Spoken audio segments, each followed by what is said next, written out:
Büryan. Ew cureyeke kebabê ku ji goştê berxa tê çêkirin. Piştî ku nav û dilê berxan tê paqijkirin, ew di tandûrên taybet de têne pijandin.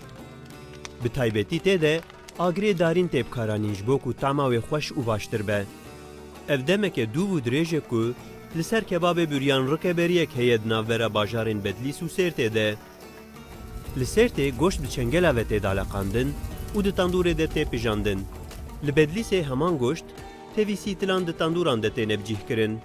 Me jî xwest vê carê ji her du cûreyan em balê bişînin ser büryanê Sêrtê û bizanibin ka ew çawa tê amadekirin. Helbet hostê ku wê çê dike jî gelekî girîng e. Di pijandina goştê büryan de ji hilbijartina cûreyê goşt bigirin, heta pileya agirê tandûrê her qonaxek xwedî girîngiyeke taybet e. Ji ber vê yekê her kebabê hosteyekî jî ji hev cuda cuda ye û heman temê nade. Li bajarê Sêrtê jî kesekî gelekî binavûdeng heye ku vî karî dike. Hoste Bekir. Ew bi dehan salan e ku kebabê büryan çê dike û li vî bajarî kesekî nas e. Bi taybetî ji bo wî ji derveyî bajêr kestên û kebabê wî dixwin. Ew qas ku carna ji derveyî welêt jî jê daxwaza büryan tê kirin û hostê me ji wan re dişîne. Niha jî em dixwazin hostê xwe yê navdar hinekî ji nêz de binasin. 1968 Siirt doğumluyum, merkez. Ez di sala 1968 de li bajarê Sêrtê hatime dinyayê. Min di sala 1979 de li Baxalê xwe dest bi vîkarî kir. Nêzîkî 42 salan e ku ez bê navber dixebitim. Ev 22 sal e jî ku ez li kargeha xwe kar dikim. Büryan xwarineke nazik e û tê de tiştekî nexwazayî nîne. Bi temamî xwezayî ye. Ew di tenûrê de tê pijirandin. Rasterast nakeve nava agir. Ew bi hilma wê de pije. Bi ekl û tama wê jî gelekî xweş e. Piştî ku pijeya tê tozîkirin û dûr e em xwe li dikin. Ji xwe kêfa her kesî jê re tê. Her deverek xwedî xwarineke taybet e. Birayên mên Bedlîsê jî heman kebabê bi hestî çê dikin. Li bajarê Denizlî bi heman awayî boryan çê dikin.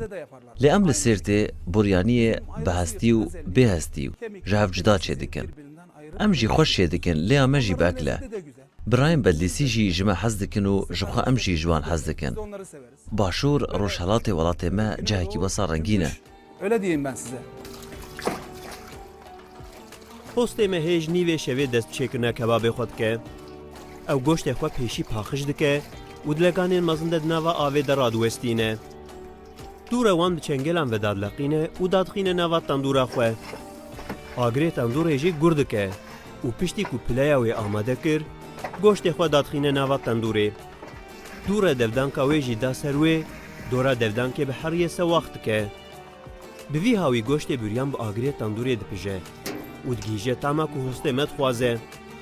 Bi qasî 2 an 2 dem ji mêrû nîv goşt di tandûrê de dimîne. Piştî ku pijiya ew tê deranîn û wê datînin ser dezgehê. Bi kêrikê tê jêkirin û li gor giraniya wê li ser nanê pîdeyê tê danîn. Dûret firûna kevirîn de carekê din tê germkirin û ew ê dê ji bo xwarinê amade ye. Ew qasî bi ekle ku herkî carekê jê bixwe, ne pêkane ku tama wê ji bîr bike. û ew kes êdî her tim tê cem hoste ji bo ku ji büryanê wî bixwe. Ji xwe gelek kes bi ciyê wî dizanin û hêj di destpêka rojê de tên ji bo ku büryan bixwin.